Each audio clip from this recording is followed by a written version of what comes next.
Hello everyone. Thank you for coming up today. My old subscribers, thank you. And to those that are viewing for the first time or that have not subscribed, please click on the subscribe button and the notification bell so you get notified each time we upload a new video. And to my new subscribers, thank you for subscribing. A very big tragedy has just happened. A Kenyan man has been sentenced to 30 years in prison. This Kenyan man was sentenced to 30 years in prison for attempted murder after he chopped off his wife's hands. Both hands, he chopped it off. And it was recalled that in what was described as a most horrible act of domestic violence, the name of the guy is Stephen Ngila. He chopped off Jacqueline's hands with a machete. This is horrible because she couldn't conceive after 7 years of marriage. And now that it has gotten to the public eye, he was given the sentence today, being February 9th, after he was found guilty. He, however, granted 14 days to appeal the ruling. And in her judgment, the judge Brenda said that the court had taken note that the accused was not even remorseful for the offense he had committed. So you can even just imagine that he carried out this horrible crime, chopped off his wife's both hands, and he doesn't feel any remorse. To him, he did the right thing. And the court notes that the offense committed was grave, and the victim in the statement does not wish for any restitution. She outlined while giving factors that informed the term, and therefore she proceeded and sentenced him for the offense of attempted murder contrary to section 220A of the Penal Code, she added in her judgment. And the wife, that's Jacqueline, told the court that her husband chopped off her hands with a machete because she could not bear him children. This is really painful and heartbreaking. You can see the pictures are very horrible to even look at. See the injuries inflicted all over her face. You can see her face. See, both hands have been taken off from her completely. What a horrible way of someone to treat his fellow human being. And he is 34 years old. He's 34 years old and his wife is 28 years old. And she's also nursing injuries on her head and neck from the gruesome attack. Relatives say that the couple had been having issues and the wife, Jacqueline, wanted to leave her husband but was advised against it by their pastor. And meanwhile, Jacqueline, who spoke to the news reporters, said that her father's Katama home, where she now stays after her discharge from the hospital on Friday, said that before the attack, they had separated for about 3 months over failure to have children. She had to leave the house because they were having issues. And she could not understand why he was blaming her. Yet they had gone to the hospital last year and the doctors had said that he was the one with issues. You can imagine how some people can be very inhuman and it could be corrected. That this particular issues that he's having, the doctor said it can be corrected. And she said that her husband, who is a teller at the town in Emasi, refused to follow up with his treatment so that they can now conceive children. And he moved out of their home 3 months ago and came back on Sunday at around 8:30 p.m.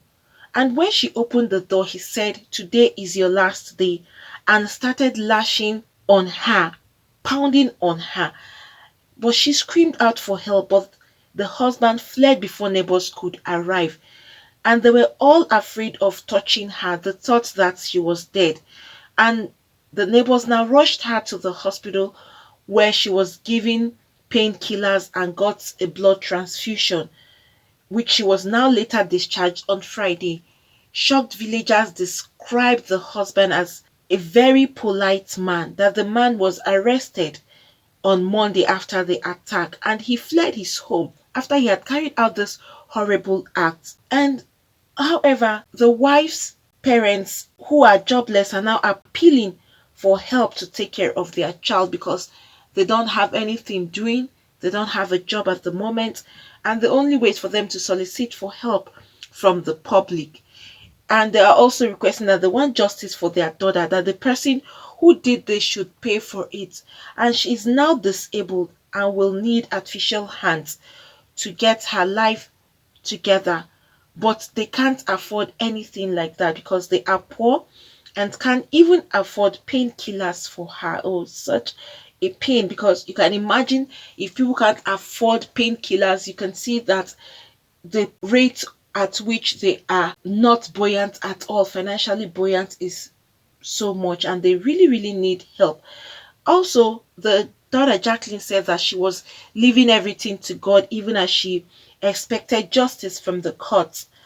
And women representative by Dr. Susan condemned violence and said that justice must be done. Really, this is very, very horrible.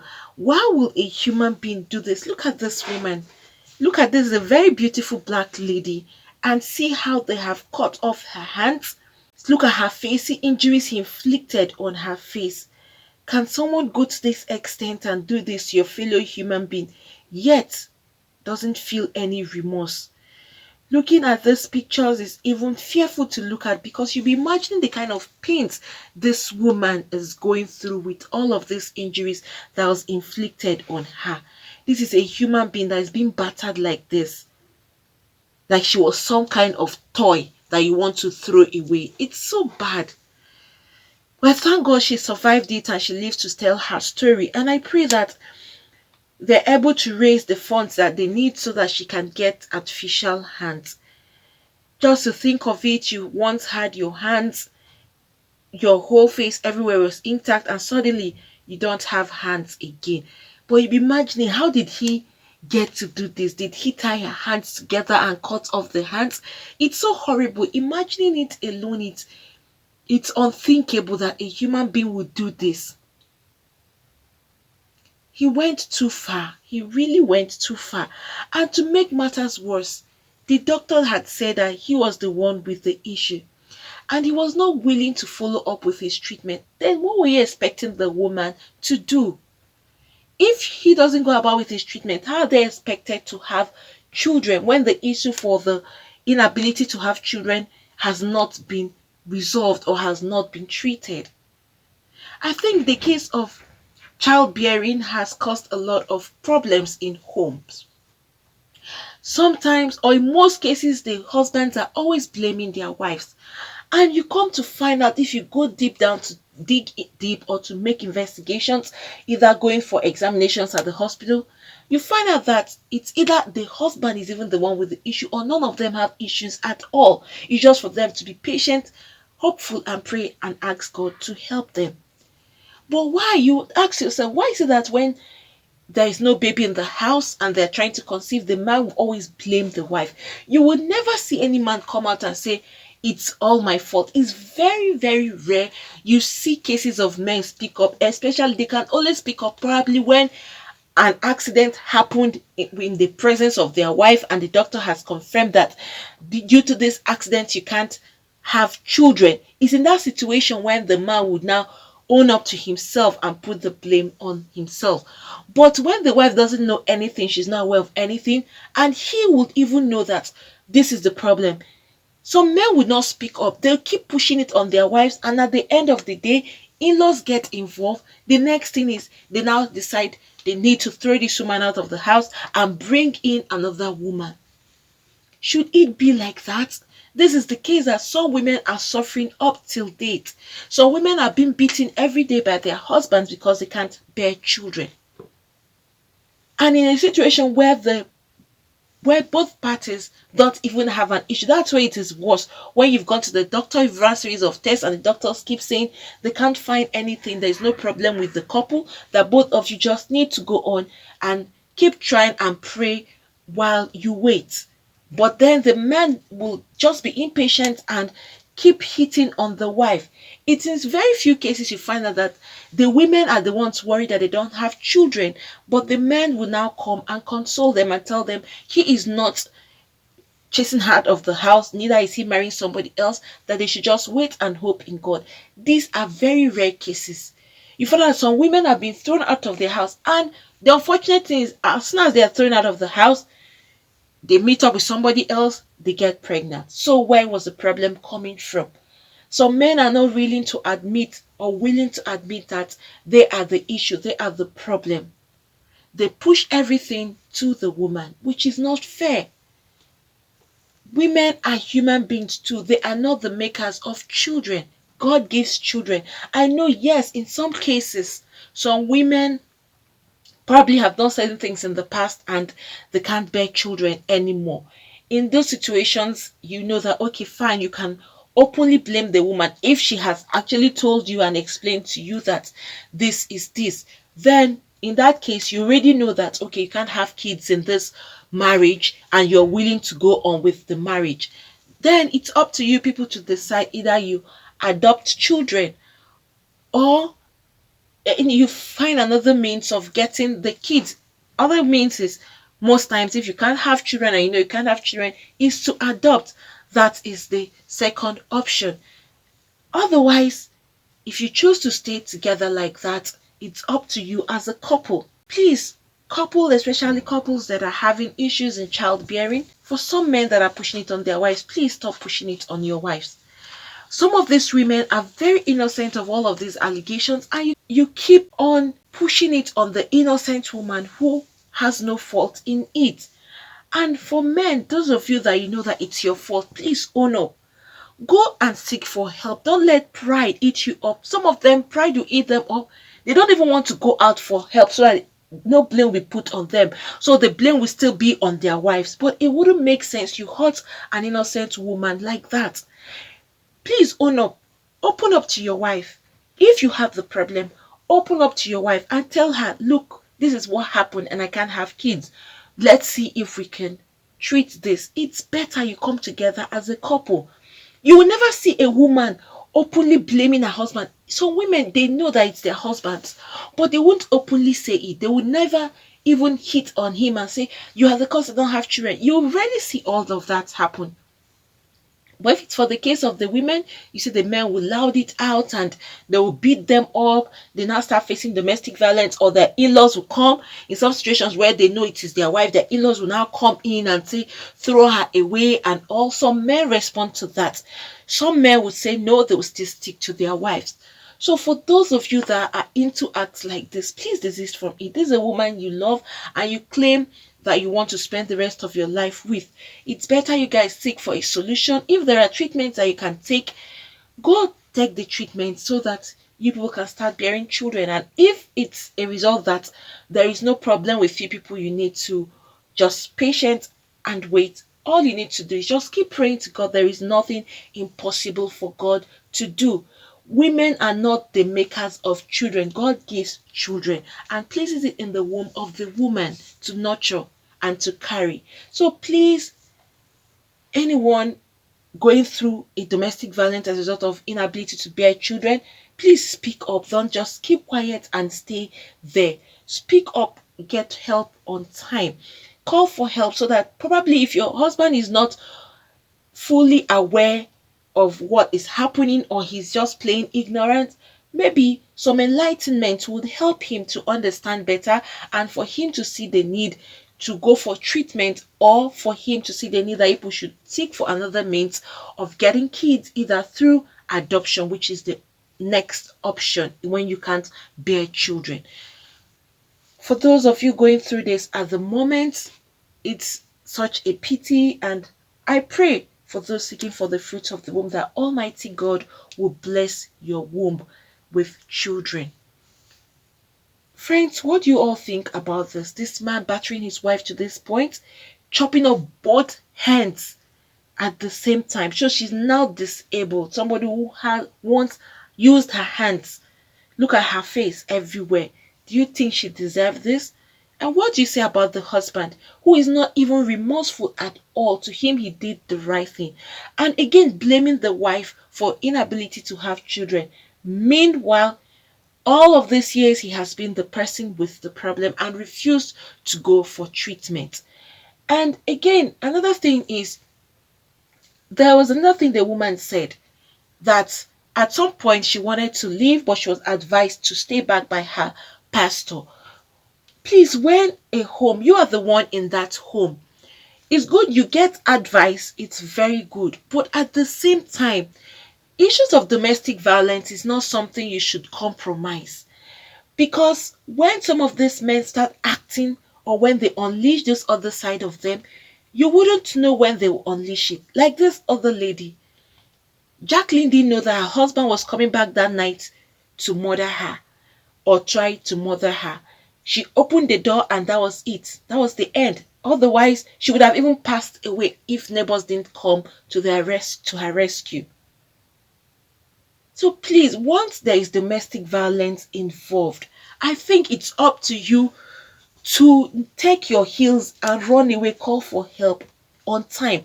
If only she had left when she wanted to, I think this wouldn't have resulted to this point. But because she now stayed back, which wasn't a good decision at all. Domestic violence is not something you gamble with. It's like you're gambling with your own life. And life, they say, it has no duplicate. Please, women, tell yourselves the truth.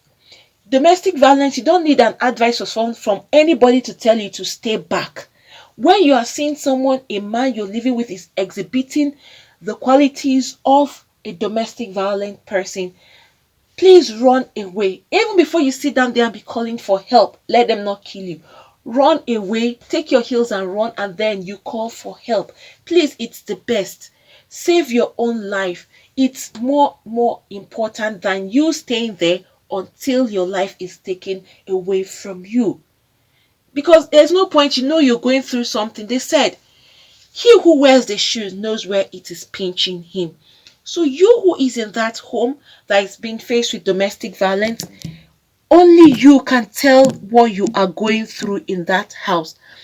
An outsider cannot understand. Neither can any other person except you. So please don't wait for someone to advise you to stay back in a domestic violence marriage or home. Take your heels as fast as you can and run away. Run away. In that case, nobody would blame you for leaving your home. Run away and then you call for help. Or once you start seeing the tendency, don't even wait until he has unleashed the act of domestic violence. Call for help immediately so that he can be put in order. And when you see that this person is not changing at all, at that time you need to please run for your own life. Because when some of these men start acting under that domestic violence act, they don't even care if they kill you. Some of them are just out to even kill you, not to just hurt you, but to kill you. You can't gamble with your life. Please ensure you tell yourself the truth. Run away as fast as you can. Call for help. Don't allow anybody to talk you into staying back in the home that you are seeing that you're being battered, you're being beaten.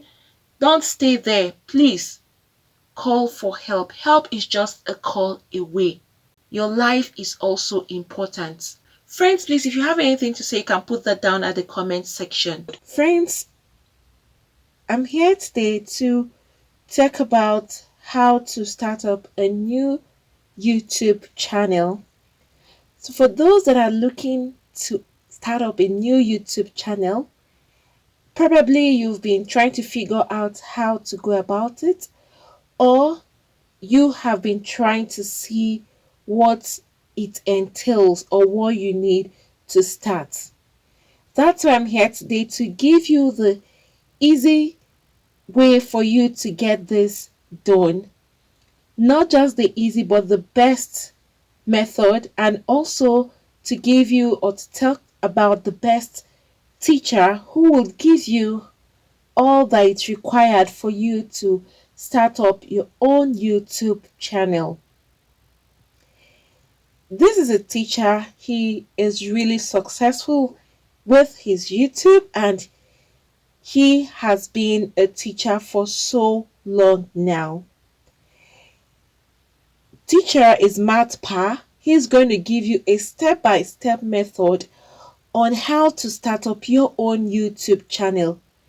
No stone unturned. Every step of the way, he's going to lead you through it. You have links that you can actually reach out to him and communicate with him directly. That's Matt Pa there. You can see the huge successes he has made in YouTube. You can see his silver, you can see the gold, you can also see his revenue that he's actually making on YouTube, which is very huge. He is going to give you a YouTube step-by-step tube mastery class every step of the way, from the beginning of the opening of the channel to how you can start up and put up your videos. He is leaving no stone unturned, like I said. So for those that are seeking for how to start up their own YouTube channel, this is the easiest and the fastest way for you to have access to this particular teacher who is honest and straightforward, and you will enjoy every bit of the class, and you will have lots of gain. At the end of your class, you will have lots to hold on to and to start up your own YouTube channel. It's going to be like an ABC class, starting from the scratch. So please, for those of you that are interested in starting up your own YouTube channel, Matt Pa, he is the teacher, and you will have direct access to him. I'm dropping the link below, so please, you just click on that link and you will have access to Matt Pa's class. He is going to give you the whole content of YouTube and all that it takes for you to be successful in YouTube, and how to start YouTube from the scratch. Like I said, and I'm going to repeat, he's leaving no stone unturned. And it's so interesting that if you have any kind of complaint, no matter the time you have this complaint or you are confused about anything, you can communicate directly to him and he will give you a response as soon as he gets your question, or as soon as he gets your mail or anything you're trying to confirm from him. He is quick at responding and he will give you the right answers. And even if you go elsewhere to search, you find out that what he is saying is actually true. He wouldn't mislead you. So please, for those of you that want to start your own YouTube channel from the scratch and see how you can be successful on YouTube, please go to this link, click on the link below, so you'll have access to the teacher. That's the teacher there. You can see and see his success. You can go through that and then you click on the link so that you can have direct access to Matt Pa himself. This teacher, you will enjoy and enjoy every bit of the classes that he's going to give to you. So friends, do not forget to click the link below so you have access to Matt Pa's Tube Mastery class, and he will give you the best teaching for YouTube you would really need to start your own channel. Friends, thank you for coming up today. Please, for those that have not subscribed, click on the subscribe button and the notification bell so you get notified each time we upload a new video. Thank you once again, and God bless you all.